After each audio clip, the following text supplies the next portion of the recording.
Hola, Dios te bendiga siempre. Bienvenido a un nuevo video y bienvenido a Conoce tu Biblia. En este video vamos a ver si en realidad Jesús fue y es el Mesías que se esperaba. Vamos a tomar argumentos contrarios a esta afirmación y veremos si hay hechos bíblicos que demuestran lo contrario a esta afirmación.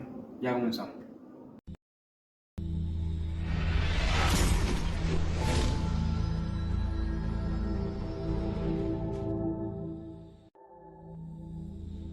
A continuación vamos a ver los hechos que más sobresalen en las opiniones de estas personas que no creen o no creyeron que Jesús fue y es el Mesías que había de venir. Como primer elemento tenemos que principalmente muchos judíos afirman que el Mesías debía construir el tercer templo, lo cual no es un requisito bíblico para el Mesías. De hecho, la Biblia no menciona explícitamente la construcción del tercer templo en relación con el Mesías, con la primera venida del Mesías, ¿saben? Su misión fue establecer el reino de Dios en la tierra, y esto implica la liberación del pecado, la muerte y el sufrimiento. El segundo templo fue destruido por los romanos en el año 70 después de Cristo. Desde entonces los judíos han orado por la reconstrucción del templo. Sin embargo, la Biblia no dice que la reconstrucción del tercer templo sea un requisito para la venida del Mesías. De hecho, la construcción del tercer templo es innecesaria. Jesús estableció un nuevo templo. Su cuerpo es el lugar de encuentro entre Dios y la humanidad. Este templo es espiritual y no necesita ser construido de piedra, pero sí habrá una construcción del tercer templo físico en el futuro y será un evento que ocurrirá antes de la segunda venida de Jesucristo.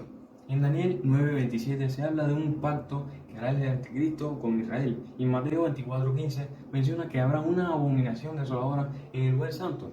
Será el anticristo quien construirá el tercer templo como parte de su plan para engañar a las personas y hacerse pasar por Dios. Pero este templo será un lugar de culto al anticristo y su construcción será un signo de que es el fin de los tiempos y está cerca la segunda venida de nuestro Señor Jesucristo. También tienen como base que el Mesías reuniría a todos los judíos de regreso en Israel, como menciona Isaías, y que traería una era de paz mundial, acabar con el odio, la opresión, el sufrimiento y la enfermedad, como está escrito.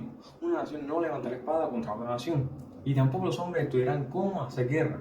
Y estas profecías no son falsas, obviamente, vienen de la palabra, sino que son para otro tiempo que conocemos como el reinado milenial de Cristo en la tierra. En este tiempo es donde Satanás, el diablo, estará encadenado para que no engañe más a las naciones por 1000 años. Otro hecho que según ellos refuta a Jesucristo, nuestro Señor, como el Mesías, es que debía ser descendiente de David por el lado paterno, tomando como referencia Génesis capítulo 49:10 y Isaías capítulo 11 verso 1, queriéndose referir a que el Mesías sería descendiente de David por el lado paterno, ya que el cetro, el bastón de mando eran símbolos del poder real de David, lo cual en nada refuta el hecho de que Jesús fuera el Mesías. Y veamos los siguientes pasajes que encontramos en Mateo capítulo 1 versos 16 y 17. Dice la palabra: Jacob engendró a José, el esposo de María, de la cual nació Jesús, llamado Cristo. De modo que conforme a la carne, Cristo vino de la descendencia de David, pero según el espíritu de santidad vino de la descendencia de José. Y Lucas capítulo 3, versos 23 al 38 también muestra toda la descendencia de Jesús hasta Isaí, el padre de David. Estos pasajes muestran que Jesús era descendencia de David. Además, hay que tener en cuenta que el concepto de descendencia en la Biblia no siempre es literal. En algunos casos la descendencia puede referirse a una relación espiritual o profética, más que una relación biológica. Por ejemplo, en el libro de Isaías, el profeta dice que el Mesías será un retoño de la raíz de Isaí. Esto podría interpretarse como una referencia a la relación espiritual entre el Mesías y el rey David, más que una relación biológica. Y por cuarto y último hecho, dicen que Jesús no cumplió toda la ley, la Torá, como se conocía, porque la Torá plantea que todas las mitzvot, como le dicen en hebreo o en español mandamientos, permanecerían obligatorios para siempre, y que cualquiera que venga a cambiar la Torá es inmediatamente identificado como falso profeta, sujetándose de Deuteronomio capítulo 13, versos 1 al 4. Y insisto que dice que la ley de Dios permanece para siempre. Dice así: si se levanta en medio de ti un profeta, un señal de sueño, y te anuncia una señal o un prodigio, y la señal del prodigio que te anunció viene a ser, y él te dice: vamos, sigamos los dioses ajenos que no conociste y sirvámoslo. Dice: no escucharás las palabras de este profeta o soñador de sueños, porque el Señor tu Dios te está probando para ver si amas al Señor tu Dios con todo tu corazón y toda tu alma.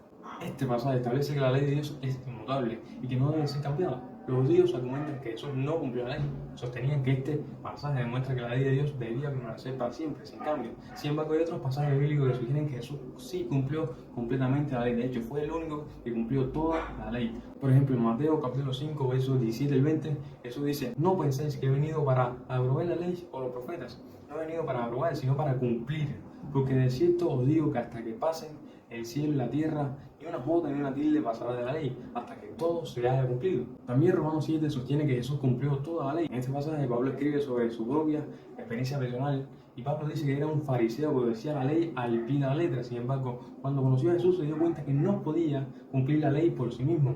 Pablo escribe que Jesús cumplió la ley por él y que ahora él es libre de vivir una vida de obediencia a Dios. Uno de los argumentos que estos utilizan para decir que Jesús no cumplió la ley es que no guardó el Shabbat, el día de reposo. Cuando Jesús cura a un hombre con la mano seca en el día de reposo, cuando Jesús y sus discípulos cosechan espigas de trigo, y cuando Jesús cura a un hombre hipódrico. Sin embargo, estos versículos no demuestran que Jesús no guardó el Shabbat. De hecho, Jesús afirma explícitamente que sí guardó el Shabbat, el día de reposo, en Mateo 12:8.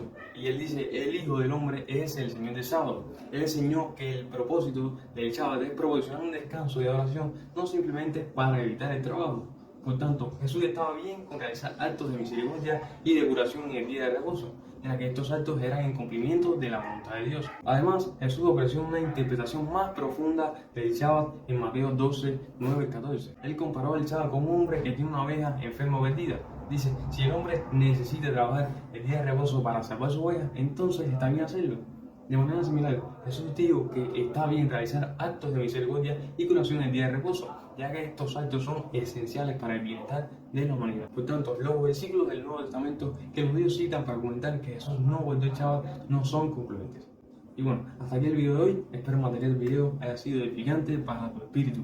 Si te gustó el video, puedes ayudarnos a avanzar un poco más dándole like al video, suscribiéndote a nuestro canal y comentando qué te pareció y tu opinión al respecto. Que el Señor te bendiga siempre, es mi deseo, y paz y amor en nuestro eterno Señor Jesucristo.